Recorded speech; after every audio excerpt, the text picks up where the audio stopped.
Ladies and gentlemen, boys and girls, welcome back to Basketball Conference, the ACC football podcast. My name is Joey Weaver. I'm a Georgia Tech grad and a Louisville fan. He is Mike McDaniel. He is a Virginia Tech grad and a Notre Dame fan. Mike, first question. Year two was not any better than year one under Dino Babers. True or false? Well, I mean, they went 4-8 versus, I believe, 3-9 a year ago. Is that correct? I think they were 4-8 last year too. They're 4-8. Okay, so same record then. You do get a signature win at home against number 2 Clemson. I don't know. A lot of tough losses in here. A lot to pick through. Obviously, we knew it was going to be a pretty substantial rebuild. I thought that they would be better this year and have an opportunity to make a bowl game. You lose Eric Dungey at quarterback for part of the season as well due to injury. So there were a lot of other external factors that played in as well. But I think it's a step forward, a step in the right direction, especially given the signature win against Clemson. But 4-8 is 4-8, so they're going to have to obviously move forward here heading into next season. It'll be year 3 under Dino Babers. Should have a lot of recruits in there now, and it'll be interesting to see how they move forward. Yeah. By the way, confirmed 4-8 last year as well. I think if you just look at straight up record, it was about the same. If you look at kind of how the games were played, especially down the stretch, there were a couple of games where they were really uncompetitive, so that was kind of disheartening to see. But I also came away with, like you said, one of the best wins of the year, probably easily the best win of the year, all across the country by a non-bowl team, beating Clemson in the Carrier Dome. So it was an interesting year for the Syracuse Orange. We're going to talk about their 2018 or 2017 season here. Sorry. Mike, we'll start off preseason predictions. I had them going 5-7, making an APR bowl. You had them at 5-7, not really distinguishing whether they're going to make a bowl or not. And then we had John Casillo on from Troy News, an absolute magician on the SB Nation Network. He had them going 6-6. In reality, the Orange went 4-8. They went 2-6 in conference. Was not a big leap forward of a year. It's not hard to see, though, how they could have, won a couple of games, though, and made it towards bowl eligibility. I think they just kind of struggled to close out some of these games. And in particular, they really wasted an opportunity earlier in the year at home against Middle Tennessee that would have maybe set the season on a bit of a different course. Yeah, and even with that game against Middle Tennessee, even if they don't make a bowl game, and obviously that would have only been a 5th win, they do get to the record that you and I both predicted for them. So, they screwed us kind of early there, Joey. But looking at the rest of the schedule, there are a lot of games where, like you said, they were non-competitive heading, into the final stretch of the year in particular. But then a lot of games, like you said, too, that, they had a chance to close out and a chance to win. And, it's pretty easy to say that they could have been bowl eligible.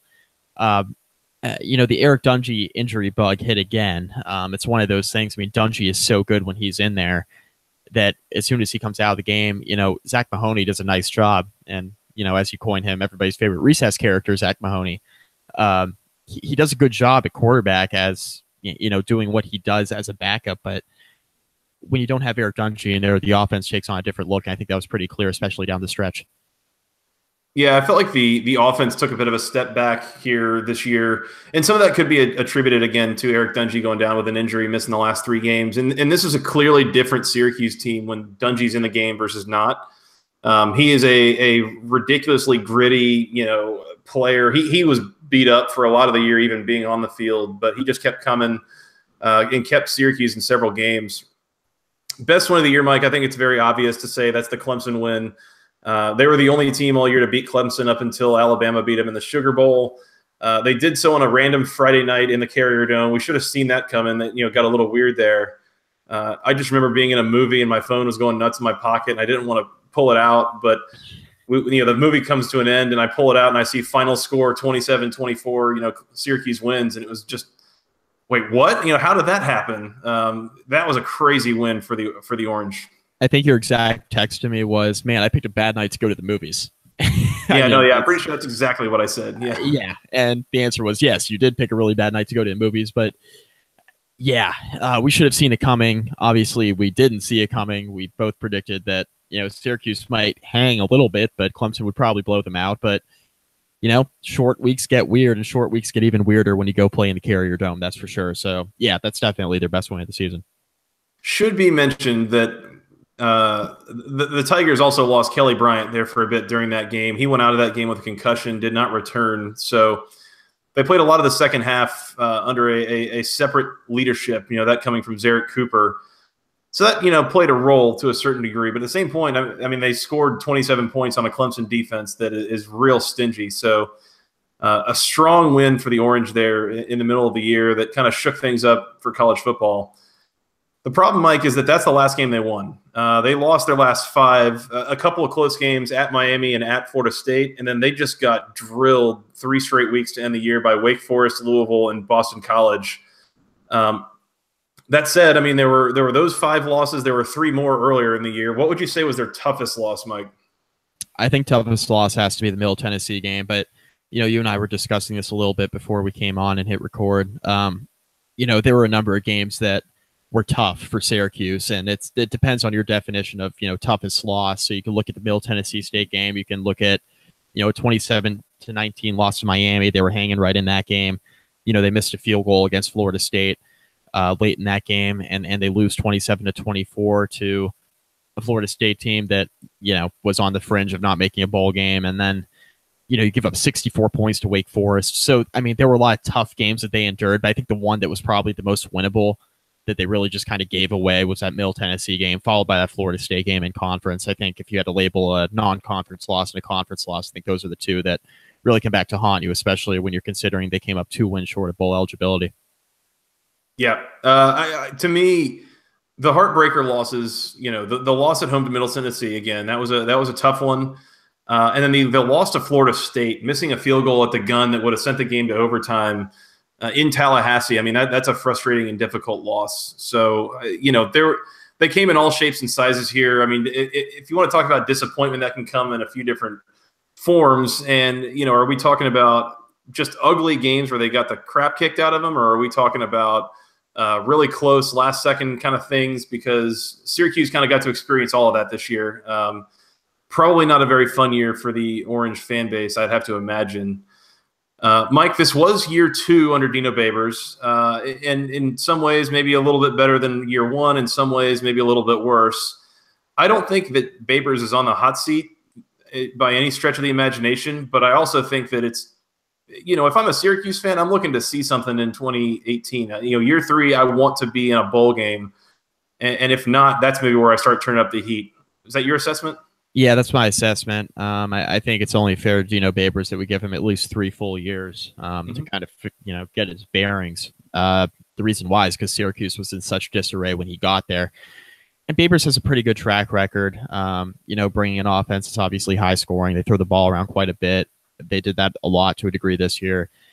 But they need to get to a point, and, I think they're still kind of making their way, to this point as an offense where they need to still be efficient and still put up points and still be competitive when Eric Dungey's not in there playing quarterback. And it's more of a testament to, the rest of their roster around him, especially on the offensive side of the ball, where, while you have good receivers, I mean, obviously you lost Amba Edetawo from last year's team, but you still had Irv Phillips and Steve Ishmael have really good years at receiver.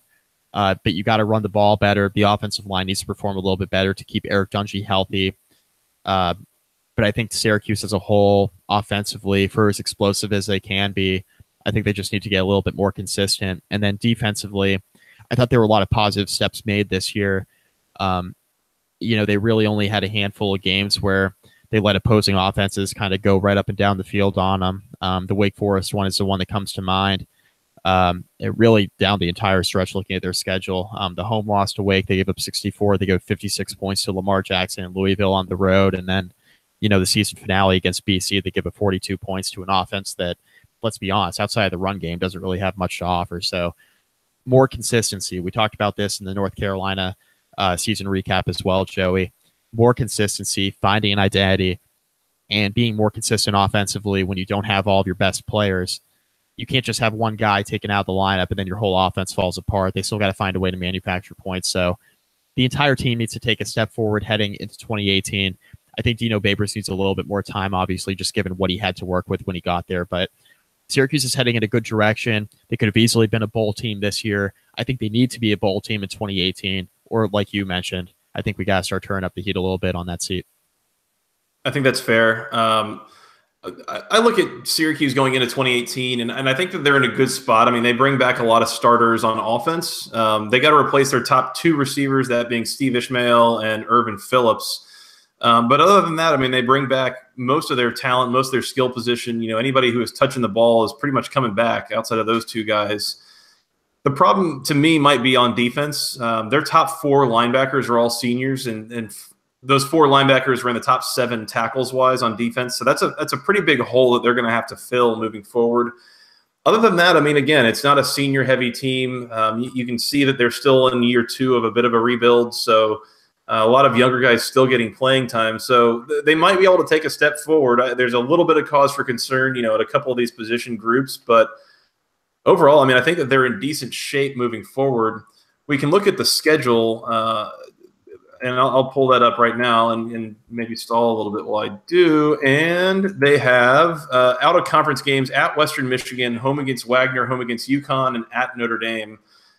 That needs to be a 3-1 out-of-conference schedule, if I'm not mistaken. I mean, that seems like what you've got to do if you're Syracuse. Road games, Boston College, Clemson, Wake Forest, and Pittsburgh. I mean, if you're going to take your next step, I mean, that's a doable road schedule to go 500 maybe and then win a couple of home games. We'll have to see. Syracuse, you know, in a tough division, though. I mean, you got to play Clemson, Florida State, NC State, Louisville. What any of those teams are next year is kind of yet to be seen, but not looking like it's going to be like a real easy slate either way. So curious to see what Babers and his unit are able to do with that.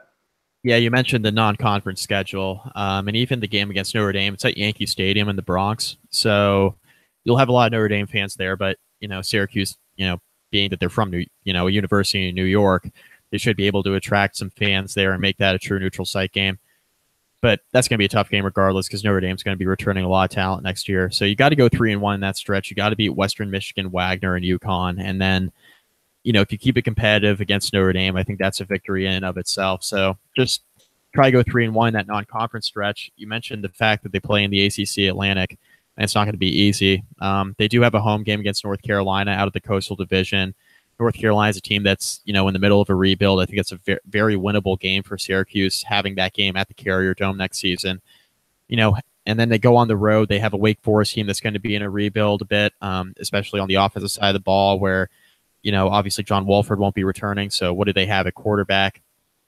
They'll still have Kendall Hinton for one more year. I assume that he'll be the starting quarterback moving forward, but you'll have to see what happens there. But the Wake Forest game is a game that they're going to have to be competitive in. And they also have Pittsburgh on the road, which, you know, Pittsburgh made some positive strides towards the end of the season, obviously winning their season finale at home against Miami to knock Miami out of the college football playoff for all intents and purposes. So, you know, I don't know. I think Syracuse has, you know, the returning players. They have the youth.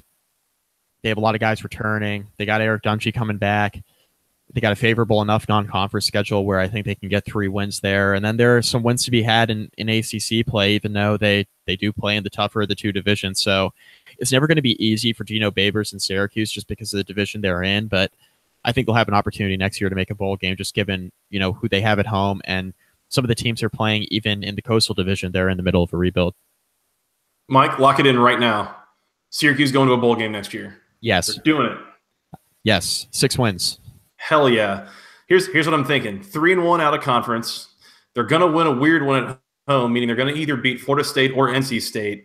Louisville and North Carolina are somewhere between decent and garbage. We don't really know yet. So I'm going to say that that's a couple of wins. They're going to get to 6 wins, Mike. It's happening. Yep. Lock it in. Yep. And they got Pitt and Steam and Deeks too. So Eric Dungy for ACC Player of the Year, Mike. It's happening. There it is. Lock it in. Hey, yeah, you're not going to make the same mistake twice. So he'll go ahead. He'll double down. Who knows? Yeah, who knows? He'll go ahead and win it next year. That's fair. Oh, yeah. Okay, so just from a high level, better or worse, I'm saying better for Syracuse next year. Would you agree? Yes, better. Better. Okay. Easy to say for some of these, you know, bottom of the ACC teams. I think next year will be better. So that's Syracuse. Wasn't a great 2017. Looking up for 2018. Mike, anything else before we get out of here? I think we're all set. Sounds good. Well, y'all can go find us on Twitter. I'm at FTRS Joey. He is at Mike McDaniel ACC, and together we're at BC Podcast ACC. Y'all can send us an email to the longest email address known to man, basketballconferencepodcast@gmail.com. You nailed it, sir. Yeah, I did. Y'all can go find us on iTunes, Google Play, SoundCloud, the Overcast app. You can find us on YouTube. Just search for Basketball Conference Podcast on the YouTube, and we're going to have our podcast posted there as well. And Mike, where else can they find us on the social medias? Facebook.com/basketball conference. Rate, review, find all of our podcasts there, Joey. Hell yeah, please do. Mike, this has been fun. You want to come back and recap some of these other teams? Yes, sir. All right, let's do it. Well, until next time, for Mr. Mike McDaniel, I am Joey Weaver. Thank you guys so much for listening. We'll talk to you again soon. And until then, go ACC.